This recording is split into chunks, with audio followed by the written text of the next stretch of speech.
Hello दोस्तों, कैसे हैं आप सभी। और भाई लोग पूरे इंटरनेट में रामायणा के टीज़र के बाद हर जगह निगेटिविटी फैली हुई है। आपने अभी तक देख ही चुका होगा कि चारों तरफ हर आपके फेमस क्रिएटर जिन्हें भी आपने सब्सक्राइब करके रखा है, हर जगह निगेटिविटी फैली हुई है। हर रोज़ 4 से 5 वीडियो उनकी अपलोड हो रही है। पता नहीं इस 2 मिनट के टीज़र में उनको कितनी नेगेटिविटी दिख गई है। पर ठीक है, कमाने का दिन है, कमा रहे हैं वो। पर ये सबसे ये है कि रामायणा भले 4,000 करोड़ रिकवर कर पाएगी नहीं कर पाएगी, ये तो फ्यूचर में ही पता चलेगा जब ये मूवी आएगी।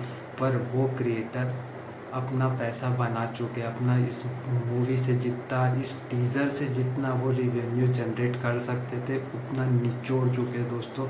एटलीस्ट इतना तो आईमैक्स में first day first show balcony की रिक्लाइनर सीट उन्होंने इतना पैसा बना चुका है। इतना वीडियो दिए, इतनी वीडियो डाल रहे, हर रोज़ मुझे एक ना एक वीडियो नई मिल जाती है हर बड़े क्रिएटर की। दोस्तों बात कर लेते हैं कि ठीक है वो वीडियो बना रहे, पर इतनी निगेटिविटी क्यों। मैं हर रोज़ देखता हूँ कि आग लगा दी 4,000 करोड़ में, लंका लगा दी, आदि पुरुष का 2.0 वर्ज़न ले आए, हॉलीवुड की सस्ती कॉपी, ये क्या सस्ता एआई है। दोस्तों आपने कभी सोचा कि हम इस 2 सेकंड 2 मिनट के टीज़र से हम इतनी छोटी छोटी गलतियां पकड़ लिए तो क्या वो 4,000 करोड़ की मूवी बन रही है और बाप लेवल के प्रोफेशनल्स उसमें काम कर रहे हैं, उसके बारे में भी बात करेंगे। क्या वो ये बात नहीं जानते थे कि उनको हेट मिलेगा। दोस्तों मैं आपको बता दूं, ये एक मार्केटिंग का तरीका है कि जिस तरीके से उन्होंने टीज़र दिया उसमें जानबूझ के उन्होंने ऐसा एआई क्लिप्स डाली गई है पूरी स्ट्रेटजी के तहत, ताकि हम इसको देख के और सोचें। जैसे अभी हम सोच रहे हैं, हमारे यूट्यूबर बात कर रहे हैं कि ऐसा सस्ता एआई क्यों डाल दिया, ऐसा वैसा। अब उनकी ऑडियंस उनको देखेगी, उनको सुनेगी और वो इन्फ्लुएंस होगी ऐसी बातों से। और फिर ऐसा होता है ना कि चलो हम नेक्स्ट आएगा तो उसमें क्या इम्प्रूवमेंट है, देखते क्या होता है क्या नहीं होता। फिर अगला कुछ आएगा तो और इम्प्रूव और एक्साइटमेंट बढ़ेगी कि क्या हुआ है क्या नहीं हुआ। तो इस तरीके से ये मार्केटिंग का स्ट्रेटजी है। मेकर्स चाहते हैं कि आप इनके बारे में ज़्यादा से ज़्यादा वीडियो बनाओ, पर शायद वो कुछ उल्टा पड़ गया। मेकर्स ये नहीं चाहते कि इतनी निगेटिविटी के साथ ये वीडियो बनेगी, वो ये नहीं जानते थे। और मुझे भी लगता है इतना निगेटिविटी क्यों, पता नहीं, हर जगह वही फैला हुआ है। दोस्तों मैं बता दूं आपको, जैसे कि मैंने बोला ये मार्केटिंग का तरीका है। और देखिए मैं बता दूं कि मैं इतना एआई वीएफएक्स का एक्सपर्ट नहीं हूँ, इसमें आपको फालतू ज्ञान नहीं दूंगा। पर मैं एक बात आपको बता देता हूँ, ये मूवी जो बन रही है ये 500 मिलियन डॉलर की है। मतलब इंडियन रुपये में बात करें तो 4,000 करोड़। और फॉरेन में जो एक एवेंजर आई थी पार्ट 1, आप सभी देखे होंगे, कमाल की मूवी थी। वो 435 मिलियन डॉलर की थी, करीबन इससे आधी कीमत में। अब लोग ये भी बोल रहे हैं कि यार वो इतनी आधी कीमत में बनी और इतनी बेहतरीन मूवी बना दी, ये 4,000 करोड़ फूंक दिए ऐसा।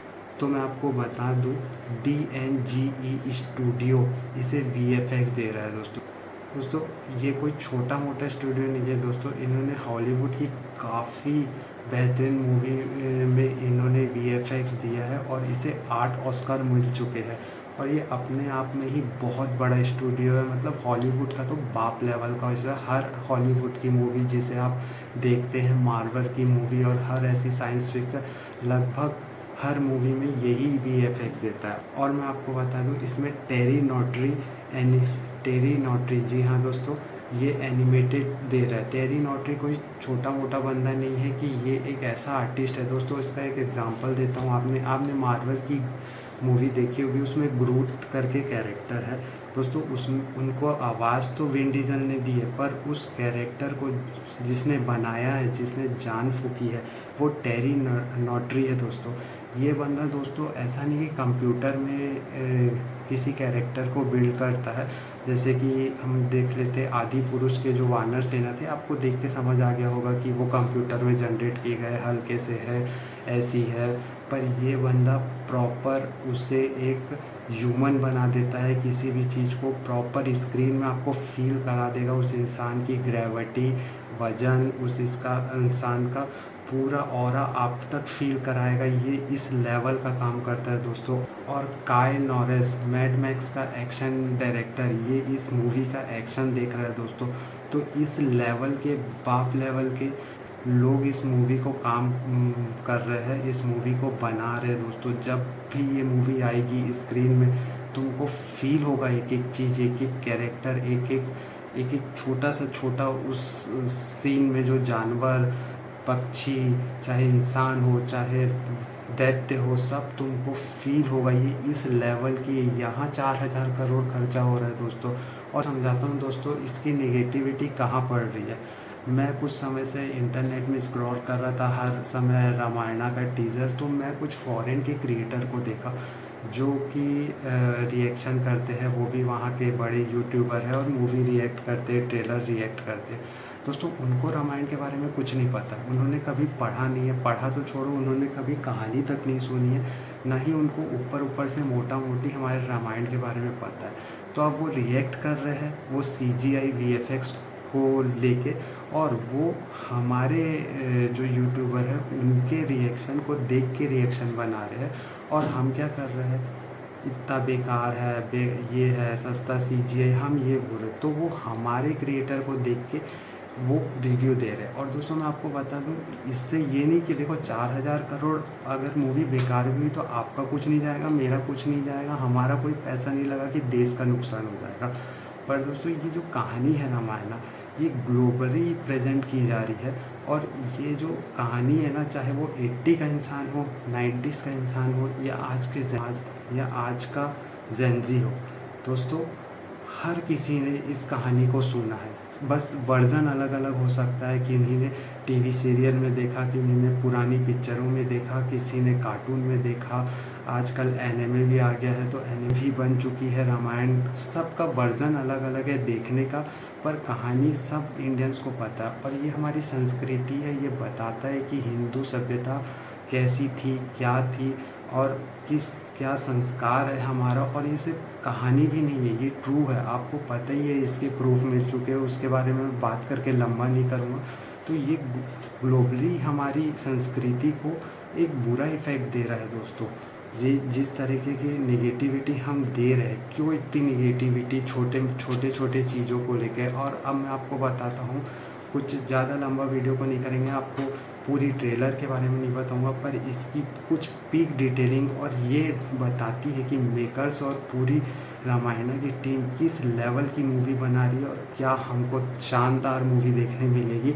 उसके कुछ 1-2 पॉइंट है मैं आपको बताता हूँ, और वो शायद ही किसी यूट्यूबर ने या किसी सोशल मीडिया में कवर किया गया हो। दोस्तों कुछ पॉइंट मैं आपके सामने रखता हूँ, जैसे कि दोस्तों रामायण के टीज़र में हम देखे होंगे कि जगह जगह पे हमें हाथी के चिन्ह देखने मिल रहे हैं। जैसे कि जब राम जी अपने पिता से आखिरी विदाई लेने आते हैं तो फर्श में, महलों के दीवारों में, इवन खम्भों में, पिलर में, दरवाज़ों में, इवन जो रणवीर कपूर श्री राम का कैरेक्टर प्ले कर रहे हैं उनके कमर बंध में भी हाथी का चिन्ह है। और महल के बाहर एक बड़ी सी हाथी की प्रतिमा लगाई गई है। दोस्तों श्री वाल्मीकि जी के रामायण में ये बताया जाता है, ये लिखा गया है दोस्तों, कि अयोध्या में पहले हाथियों का निवास था और दिव्य हाथी का। और दोस्तों सनातन धर्म में हाथियों को स्टेबिलिटी का प्रतीक माना जाता है, इसलिए यहाँ पे हर जगह हाथी का चिन्ह का इस्तेमाल किया गया। दोस्तों दूसरी कुछ पॉइंट ये है कि श्री राम जी जब वनवास के लिए निकलते तो वो अपने पिता से आज्ञा लेने के लिए आते हैं। आपने देखा होगा स्क्रीन में, बीच में श्री राम है और माता सीता और लक्ष्मण जी उनके आजू बाजू है दोस्तों। तो जब हम महाराज दशरथ को देखते हैं, उनकी हल्की सी धुंधली इमेज दिखाई देती है, सन में बैठे हैं पर दुखी है, और न ही उन्होंने अपना राज मुकुट पहना है। इसका मतलब सीन ये बताता है कि वो एज अ राजा उन्होंने श्री राम को आदेश दिया था, पर एज अ फादर वो बहुत दुखी है, इसलिए उन्होंने मुकुट नहीं पहना है। वो एज अ फादर अपने बेटे को विदाई दे रहे हैं वनवास में जाने से पहले, दुखी मन के साथ। यहीं पे हमें कुछ और डिटेलिंग देखने मिलती है कि माता कौशल्या और माता सुमित्रा एक साथ खड़े हैं, और वहीं माता कैकेयी को थोड़ा दूर खड़े किया है, जो एक बहुत ही ज़्यादा इमोशनल टच देता है इस मूवी में।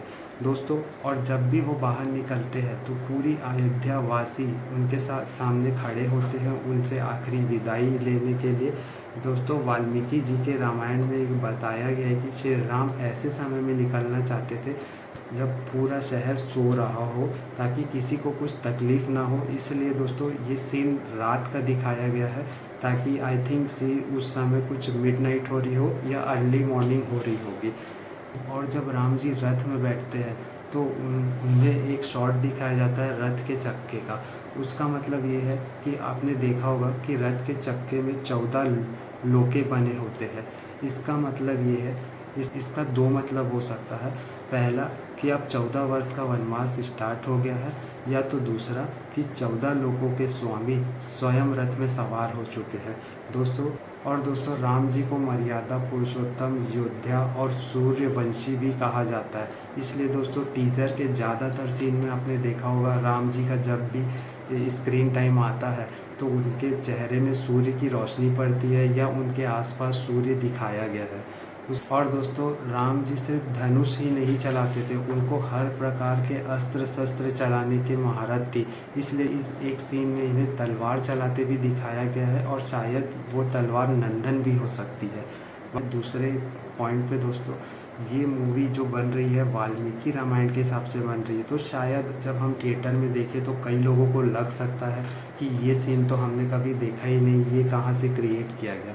पर दोस्तों, मैं आपको बता दूं, एक सीन है जिस कि राम जी को परशुराम जब मिलते हैं, हमने ज़्यादातर देखा और सुना ये है कि जब वो स्वयंवर पे जाते हैं और धनुष तोड़ते हैं तब परशुराम उस सभा में आते हैं। पर दोस्तों, वाल्मीकि रामायण में ऐसा नहीं है। वाल्मीकि रामायण में जब राम जी परशुराम से मिलते हैं तब वो किसी सभा में नहीं मिलते। विदाई के दौरान जब वो अयोध्या वापस जाते रहते हैं शादी करके माता सीता के साथ, तब रास्ते में जो मैदान दिखाया गया है वो मिथिला और अयोध्या के बीच की मैदान हो सकता है। वहाँ परशुराम जी का भेंट होता है। आई में इस सीन में इसे बखूबी दिखाया गया है, और हम नोटिस भी कर सकते हैं कि अयोध्या पे चारों भाई है, राम, भरत, लक्ष्मण, शत्रुघ्न, और बीच में महाराज दशरथ भी खड़े हैं। ये सभी सैनिक का मुंह दूसरे तरफ है, क्योंकि पालकी में सभी नई दुल्हन बैठी हुई है। और जो फरसा श्री राम जी पकड़ते हैं वो ये देख के कंफर्म हो गया, इस सीन में देख के कंफर्म हो गया कि वो परशुराम जी का था, क्योंकि इस फरसे में हमें कमल की आकृति बनी दिखती है, और कमल भी श्री नारायण जी का ही सिंबल है।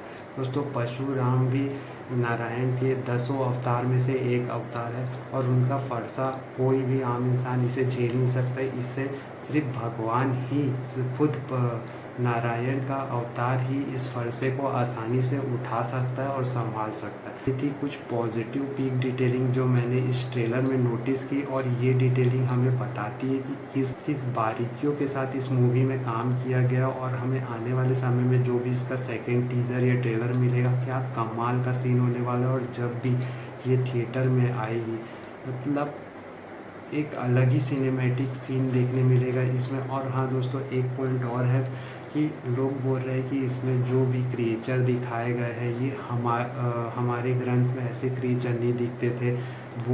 ये तो फॉरेन में जैसे कुछ बड़े बड़े दानव है उस टाइप के दिखाते हैं। तो आपको बता दूं दोस्तों, ये मूवी ग्लोबल ही रिलीज़ होगी, तो इसे सबके अकॉर्डिंग ही बनाया गया है। ये सिर्फ इंडिया में नहीं होगी, क्योंकि 4000 करोड़ की बजट है इस मूवी का। अगर पूरा सिनेमा भी इन्होंने खचाखच भर दिया ना, तो भी सिर्फ इसकी कॉस्ट निकल पाएगी। इन्हें प्रॉफिट कमाना होगा, उसके मूवी ग्लोबली इसलिए बनाई जा रही है, ग्लोबल प्रेजेंट करेगी। और मेरे कहने का मतलब बस यही है कि इतनी निगेटिविटी से हमारी कहानी, हमारी जो रामायण है, जो हम रिप्रेजेंट कर रही है पूरे इंडिया से बाहर सभी देशों में, उसे हम खुद ही नेगेटिविटी दे के इतनी छोटी छोटी पॉइंट को पकड़ के हम अपनी ही बेइज्जती अपने मुंह से करा रहे हैं दोस्तों। अगर मेरी बात आपको थोड़ी सी भी सही लगे तो प्लीज़ कमेंट सेक्शन में अपनी राय बताना। ये वीडियो कैसी लगी लाइक डिसलाइक करना, और प्लीज़ दोस्तों सब्सक्राइब करना ना भूलें, सब्सक्राइब कर दीजिए।